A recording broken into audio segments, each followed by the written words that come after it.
मुंबई के करीब मुंब्रा में एक अस्पताल में आग लगने से 4 लोगों की मौत की खबर सामने आ रही है। फिलहाल ये आग किस वजह से लगी है इसकी तफ्तीश की जा रही है, लेकिन आपको बता दें कि 4 लोगों की मौत हो गई है। ये अस्पताल की तस्वीरें आपको हम दिखा रहे हैं जहां पर आग लगी है।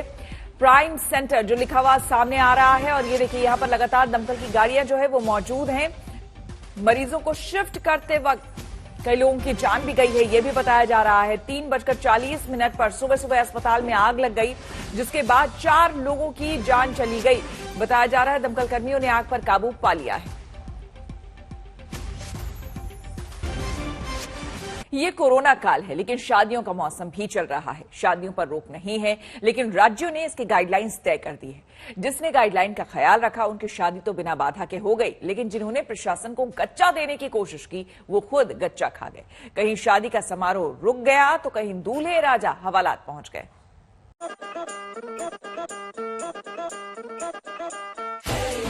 इन 7 फेरों का साक्षी है ये अग्नि। 7 फेरों में 7 जन्मों के साथ की शपथ है। ये कोरोना काल की शादी है। यहाँ रस्में हैं, लेकिन दिखावा नहीं है।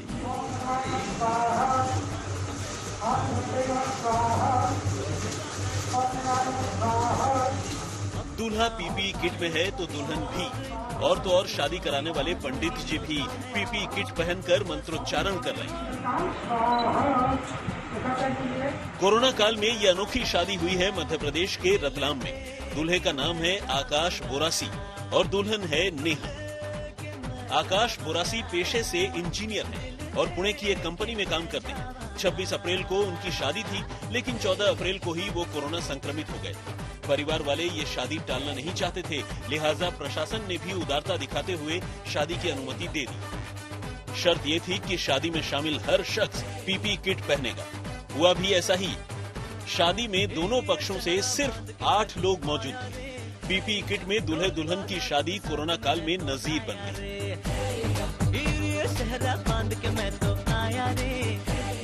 और आप जो नजारा देख रहे हैं वो केरल के अल्लापुझा मेडिकल कॉलेज का है, जहां अस्पताल का कोविड वार्ड ही मैरिज हॉल बन गया।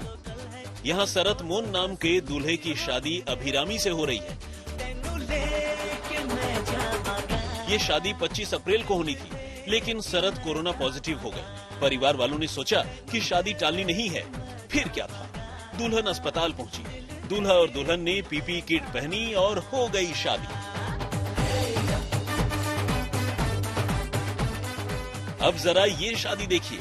यहाँ तो दुल्हन ही घोड़ी पर सवार है, मंगल गीत गाए जा रहे हैं, सखियां नाच रही हैं।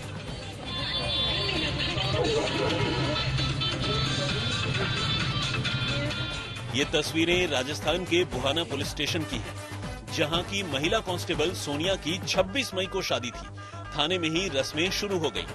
सोनिया को घोड़ी पर बिठाया गया। पुलिस कर्मियों और परिजनों ने जमकर डांस करते हुए दुल्हन की बिंदौरी निकाली।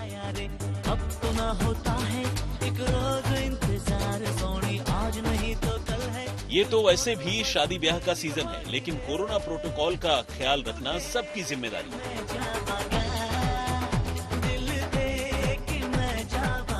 देखिए, दुनिया मरी जा रही है कोरोना से और इधर शादियों के ढोल बज रहे हैं, जिनमें से अब कैमरा देखकर कुछ लोगों ने मास्क जरूर लगाए हैं, लेकिन अधिकतर लोग। मुंबई के पास ठाणे की एक 75 साल की बुजुर्ग महिला कोरोना संक्रमित हो गई थी। फेफड़ों में इन्फेक्शन फैल गया था। डॉक्टरों ने जवाब दे दिया था, फिर भी अपनी दृढ़ इच्छा शक्ति के दम पर उन्होंने मौत को भी मात दे दिया। बिस्तर के सिरहाने ऑक्सीजन सिलेंडर लगा है। ऑक्सीजन नापने का ऑक्सीमीटर भी पास में रखा है।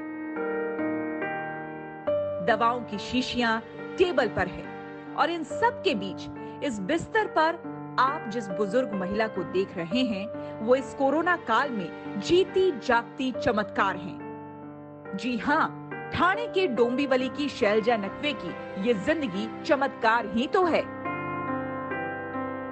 कोरोना की दूसरी लहर में मरीजों की स्थिति गंभीर होती जा रही है। बहुत सारे मरीजों को ऑक्सीजन या वेंटिलेटर्स पर रखने के बाद तो उनके रिश्तेदार भी उनके बचने की उम्मीद छोड़ देते। लेकिन ऐसे में मुंबई से एक हौसला बढ़ाने वाली खबर सामने आई है। मुंबई के पास के ठाणे जिले में 75 वर्ष की बुजुर्ग शैलजा नकवे ने कोरोना पर मात दी। हालांकि उनके बचने की उम्मीद तो डॉक्टर ने भी छोड़ दी थी, लेकिन शैलजा जी ने अपनी हार मानी नहीं और अपना हौसला बरकरार रखा। 75 साल की शैलजा नकवे ने अपने साहस से कोरोना को मात दिया है और अब महाराष्ट्र ही नहीं पूरे देश में उनकी दास्तान चर्चा में है। दरअसल शैलजा नकवे को कोरोना संक्रमण हो गया था। परिवार वालों ने हालात बिगड़ने पर उन्हें घाटकोपर के सोनाग्रा मेडिकल एंड सर्जिकल सेंटर में भर्ती करवाया था। वो डायबिटीज की मरीज थी और फेफड़ों में कोरोना का इन्फेक्शन हो गया था। तेज बुखार था और उनका ऑक्सीजन लेवल 69% तक पहुंच गया था। उनका सिटी स्कोर 25/25 हो गया था। ये सबसे गंभीर स्थिति मानी जाती है। डॉक्टरों ने उन्हें रेमडेसिविर और दूसरी एंटीबायोटिक्स भी दी। अर्जेंसी में 2 रेमडेसिविर देने थे, तो उनके मेडिकल स्टोर वाले तभी थे जो हॉस्पिटल से जुड़े हुए थे, तो उनको तभी काफ़ी रिक्वेस्ट की गई। तो भतीजा ओवरनाइट घाटकोपर से डुम्बिली ड्राइव करके गया, रेमडेसिविर वहाँ से लेके फिर घाटकोपर आया। तो उस वक्त बहुत बड़ी मदद हुई, मतलब लकीली रेमडेसिविर मिला। शैलजा नकवे की बिगड़ती हालत देखते हुए डॉक्टरों ने भी हाथ खड़े कर दिए थे। साफ कह दिया था कि ये ज्यादा से ज्यादा 24 घंटे ही जिंदा रह सकती हैं। ऑक्सीजन लेवल हमने घर पे ही चेक किया था तो 50 के नीचे था वो। हाँ, और सीटी रिपोर्ट बाद में किया हो, एक दिन बाद में किया हो, वो 25/25 था। सांस लेने के लिए बहुत दिक्कत हो रही थी, तो गाड़ी में भी जब बैठी तभी हमको डर लग रहा था क्या होगा क्या नहीं, मगर ट्रैफिक कम होने की वजह से हम जल्दी पहुंच पाए हॉस्पिटल और ट्रीटमेंट शुरू कर दी डॉक्टर ने। इसके थोड़ा अच्छा हो गया वो। ये शैलजा नकवे की दृढ़ इच्छा शक्ति ही थी कि उन्होंने हौसला नहीं खोया। उन्होंने काल बने कोरोना को मात दे दी। 13 दिन में ही अस्पताल से बाहर आ गई। अब उनका इलाज घर में ही चल रहा है। घर पर ही ऑक्सीजन सिलेंडर लगा है। साहस की मूर्ति शैलजा नकवे कोरोना मरीजों को सकारात्मकता का संदेश भी दे रही हैं। कोविड से जूझने के बाद शैलजा जी एक मैसेज देना चाहती हैं। शैलजा जी, आप क्या कहना चाहोगे?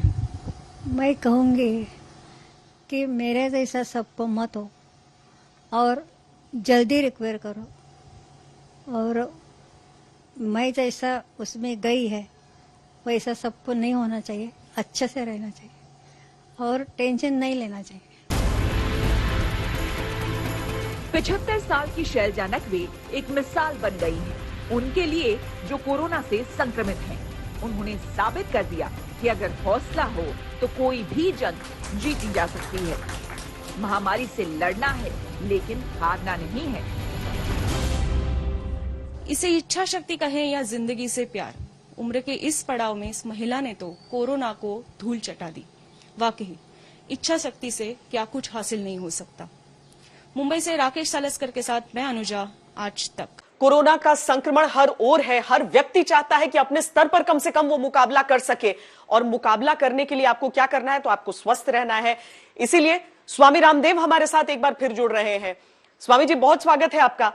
आज हम उन लोगों की बात करेंगे जो अभी तक अपने आप को इस संक्रमण से बचा कर रखे हुए हैं, लेकिन वो चाहते हैं कि उनका शरीर स्वस्थ रहे और कम से कम ये जो ऑक्सीजन के लिए एक जद्दोजहद देखने को मिल रही है कि ना अस्पतालों के पास है ना मरीजों को मिल रहा है, तो उस हिसाब से वो अपने फेफड़ों को भी स्वस्थ रखना चाहते हैं। स्वामी जी, तो आज ऐसे लोगों को क्या बताएंगे आप? एक तो ये जो काढ़ा हमने बताया था, ये गिलोय का काढ़ा, गिलोय और तुलसी का काढ़ा तो पूरे देश को पीना चाहिए। जिनको गिलोय और तुलसी नहीं उपलब्ध होते उनको हम गिलोय और तुलसी सबको उपलब्ध भी करा रहे हैं। जिनका फेफड़ा बहुत कमजोर हो जाता है या पहले से जो एस्थमेटिक पेशेंट है वो थोड़ा सा ये श्वासारी और जो है इसको उबाल करके और इसका सेवन कर ले, और इसके साथ साथ जिनका फेफड़ा बहुत ही कमजोर है पहले से थोड़ा दिव्य पे पीते रहे। ये तो आयुर्वेदिक हर्बल टी है, कोई भी अपने घर में, पहले हमारे यहाँ सदियों से बनाई जाती थी, अभी लोग भूल गए थे फिर से याद दिला रहे हैं। तो इस तरह से ये चीजें जो सदियों पुरानी थी, हमारी गिलोय तुलसी का काढ़ा पीते थे, अलग अलग जड़ी बूटियों की चाय बना करके पिया करते थे, ये तो सेवन करते रहे और अपने बीपी को नेचुरल तरीके से कंट्रोल करने के लिए इसको बोलते हैं हिप बाथ। ये पानी के अंदर थोड़ी देर कुल्लों के अंदर और पेट के तक ये पानी भरा रहता है और इससे बीपी एकदम नॉर्मल रहता है। एक होता है इधर ये स्पाइन बाथ। ये चीजें वैसे घर पर थोड़ी मुश्किल होती हैं कि नीचे से इसको पानी ऐसे पीछे से लगता है और इसके हल्का सा ऊपर उठाओ तो ये पीछे से इसकी पीठ में लग रहा है। अब ये भी आगे से दिखा रहा है, पीछे से नहीं दिखा रहा है। और इधर से ये आर्म एंड फुट बाथ बोलते हैं। गर्म बाल्टी के अंदर भी पानी के अंदर ये ऐसे हाथ और पैर डाल करके बैठ जाते हैं। ये भी बीपी को नियंत्रित करने के लिए ठंडे पानी से ऐसे ढक देते हैं। एक बहुत अच्छा तरीका है जलनेती और सूत्रनेती का। ये जलनेती जो है ये नाक को भी खोल देती है और ये बीपी को नियंत्रित करने के लिए, मन को शांत करने के लिए भी बहुत अच्छी है। एक नाक में ऐसे ये लोटा लगा दिया, मुंह खोल के रखा, नाक से श्वास नहीं लेना, मुख से श्वास से लेना। तो एक नाक से लगाया, दूसरे से टपकने लगा। ऐसे ही तेल लगा करके कैथेटर में और इसको नाक के अंदर ऐसे डाल दिया और इसको फिर मुंह से निकाल दिया। ये सारी चीजें बहुत ही मददगार होती हैं अपने आप को रिजुविनेट करने के लिए, डिटॉक्स करने के लिए।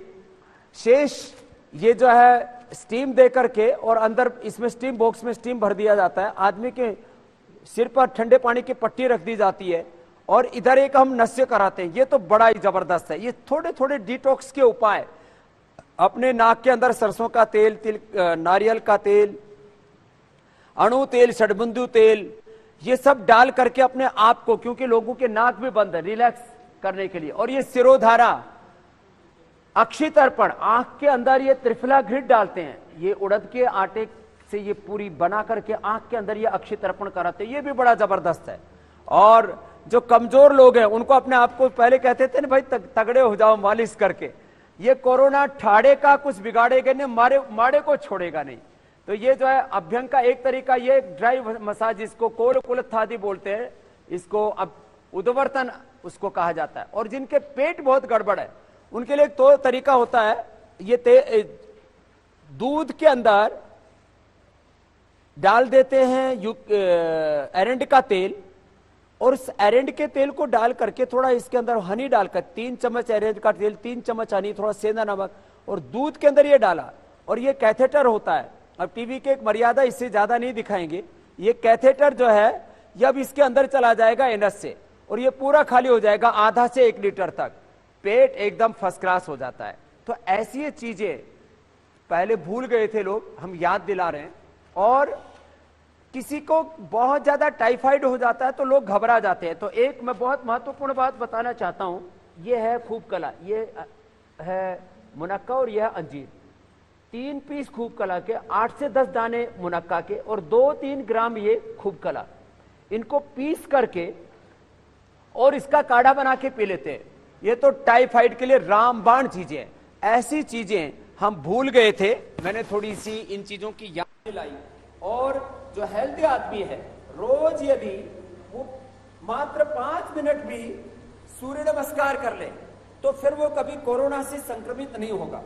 और 22 दफा हो भी गया, जैसे भगवान की कृपा से मैं ना हुआ और ना होऊंगा, क्योंकि मैं रोज सूर्य नमस्कार करता हूं। सैकड़ों लोग मुझसे भी मिले जो कोरोना से संक्रमित थे, अलग अलग जगहों पर, अलग अलग मौकों पर, लेकिन मैं रोज ऐसे 10 से लेके 25 बार कम से कम ये सूर्य नमस्कार करता हूं। तो मैं सबसे कहूंगा ये सूर्य नमस्कार के 12 अभ्यास कम से कम 5 से 10 मिनट समय की दृष्टि से, नहीं तो 25 से 50 बार ऐसे ही सूर्य नमस्कार अवश्य कर ले। ये तो कोरोना से संक्रमित। स्वामी जी, आजकल तुलसी का काढ़ा, आजकल एक और दिक्कत हो रही है कि किसी को अगर ऐसे लक्षण लगते हैं और वो टेस्ट कराने के लिए जा रहा है, उसके बाद टेस्ट की रिपोर्ट मिलने में उस व्यक्ति को कम से कम तो 2 से 3 दिन लग जाते हैं। तो इस दौरान क्या करना है? वैसे तो डॉक्टर्स बताते हैं कि दवाइयां आप शुरू कर दीजिए, क्योंकि कोई भी लक्षण को आप आजकल मानकर चलिए कि हो सकता है कि कोविड-19 का ही लक्षण हो।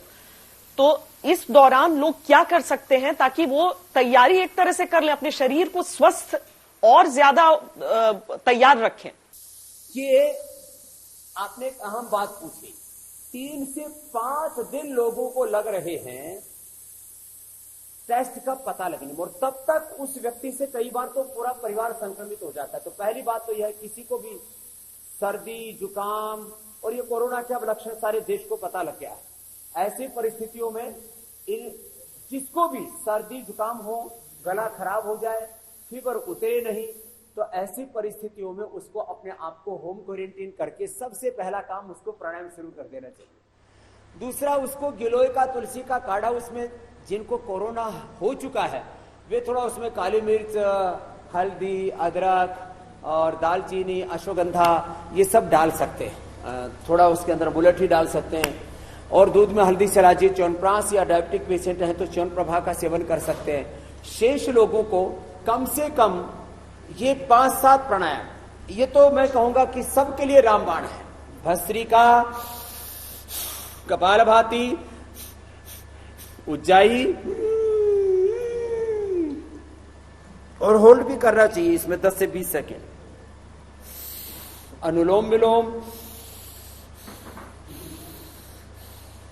ये तो जरूर करने चाहिए। अनुलोम विलोम के बाद भ्रामरी उद्गीत, ओम शीतली शीतकारी। इसके अलावा अब सबसे ज्यादा आफत है इसमें, एक तो अस्थमा के पेशेंट्स की, वो तो प्राणायाम तो करें ही करें तो उनका रेस्पिरेटरी सिस्टम अच्छा रहेगा। दूध में हल्दी सिलाजी च्यवनप्राश लें, श्वासारी का श्वासारी गोल्ड का श्वासारी प्रवाही का श्वासारी क्वाथ का सेवन करें। इससे भी ज्यादा प्रॉब्लम है बीपी के पेशेंट। आज उसके लिए हमने सबसे पहले बताया था कि वो सिरोधारा करें, वो जो है आर्म फुट बांध लें, वो हिप बांध लें, वो स्पाइन बांध लें, वो मिट्टी पट्टी रख लें पेट के ऊपर और माथे के ऊपर, वो जो है ठंडे पानी से स्नान करें और अपने मन को शांत रखें। स्पाइन के ऊपर आइस मसाज भी कर सकते हैं, जबरदस्त रिजल्ट आता है। लेकिन इससे भी ज्यादा क्रिटिकल पोजीशन होती है शुगर के पेशेंट्स की।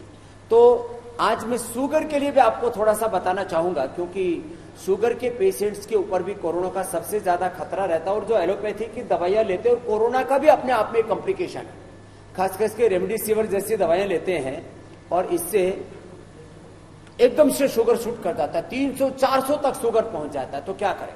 इसके लिए 5-7 आसन मैं जरूर बताना चाहता हूं, और आम आदमी भी इसको करेंगे तो उनके पूरे vital organ, liver, kidney, pancreas, intestine, lung, heart, brain, ये पूरे हेल्दी रहेंगे। तो ये एक बहुत जबरदस्त अभ्यास है, 5 से 7 आसनों का, सबको कर लेना चाहिए।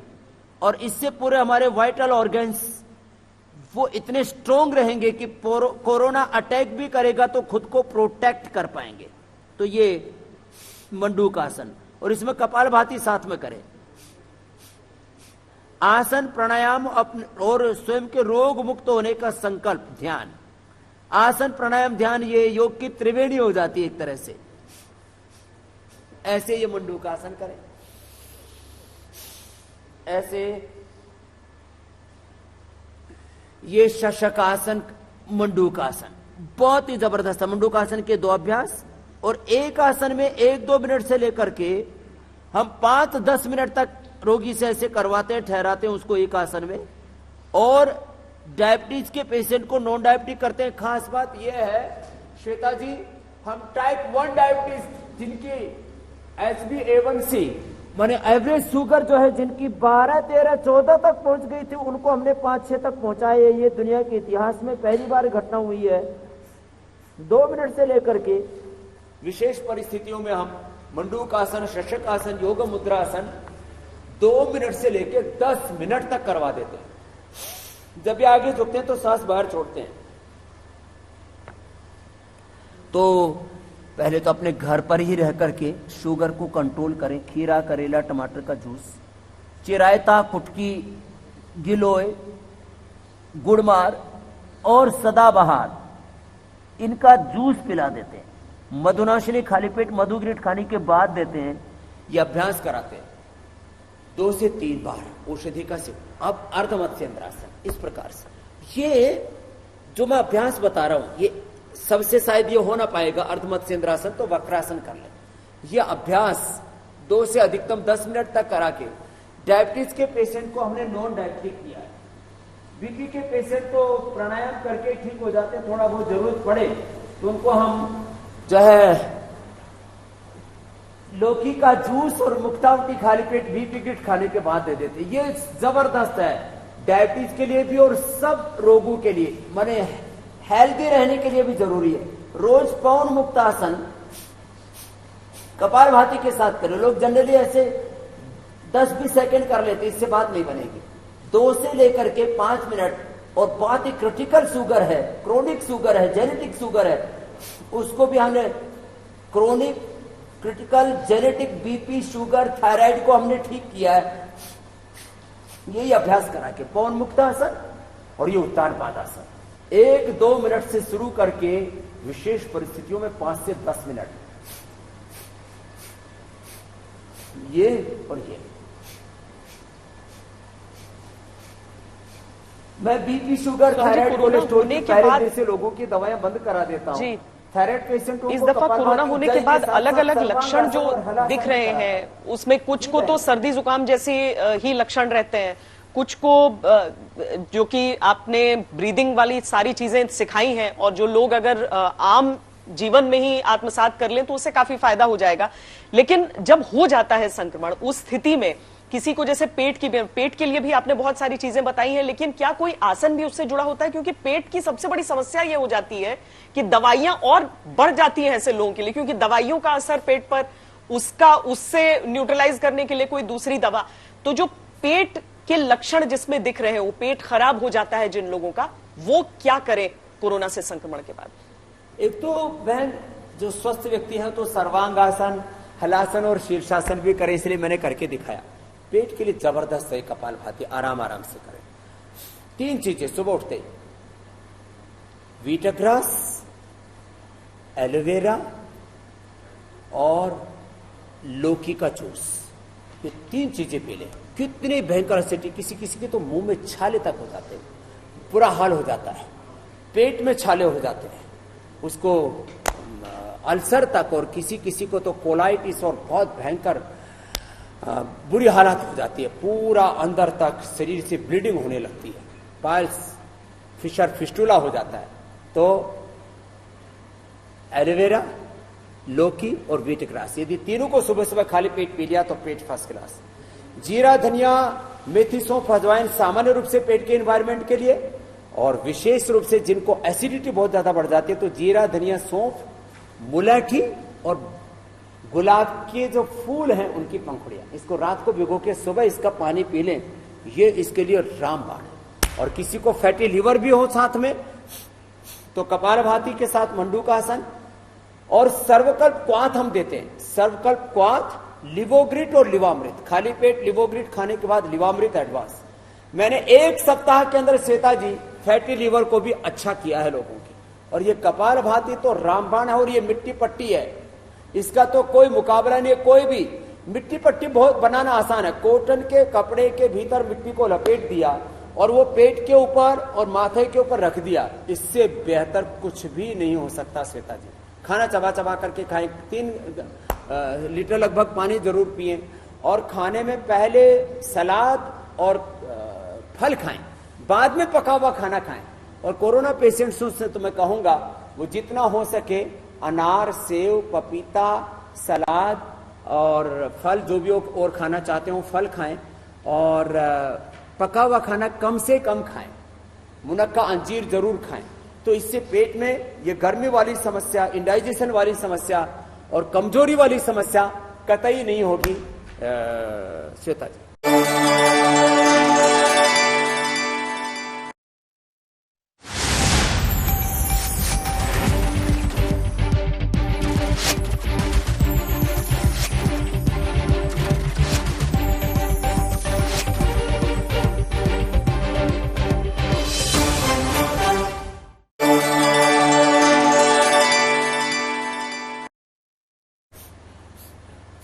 एक आखिरी सवाल आज के लिए वो ये कि अगर कोई व्यक्ति जिसके घर में बाकी कोई संक्रमित न हुआ हो, तो अगर घर में कोरोना हो लेकिन कुछ ऐसे लोग भी हो जो संक्रमित नहीं हुए हो, तो परहेज के अलावा, यानी संक्रमितों के आइसोलेशन और बाकियों के दूर रहने के अलावा बाकी क्या वो कर सकते हैं कि उनकी प्रतिरोधक क्षमता, क्योंकि उन्हें तो और बढ़ाने की आवश्यकता होगी उस समय।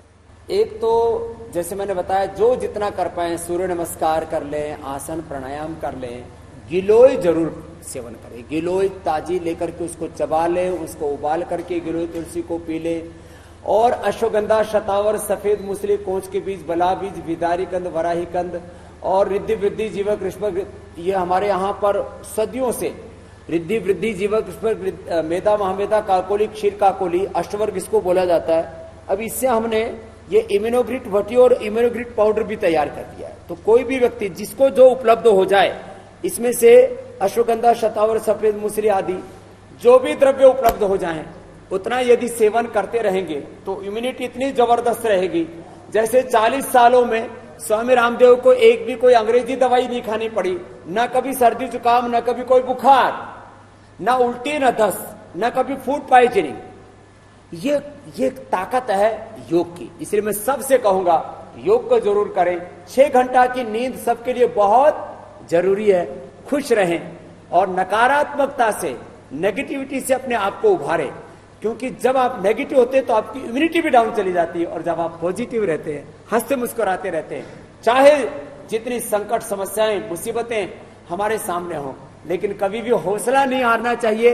ये भी एक बहुत बड़ी दवाई है श्वेता जी। जो हौसला रखते हैं वो बड़ी से बड़े संकटों और मुसीबतों से भी पार चले जाते हैं। श्वेता जी, बहुत बहुत धन्यवाद स्वामी जी हमसे बातचीत करने के लिए। जाहिर है अगर बहुत क्रिटिकल पेशेंट हैं, बहुत उस समय खुद के डॉक्टर बनने का प्रयास बिल्कुल भी ना करें।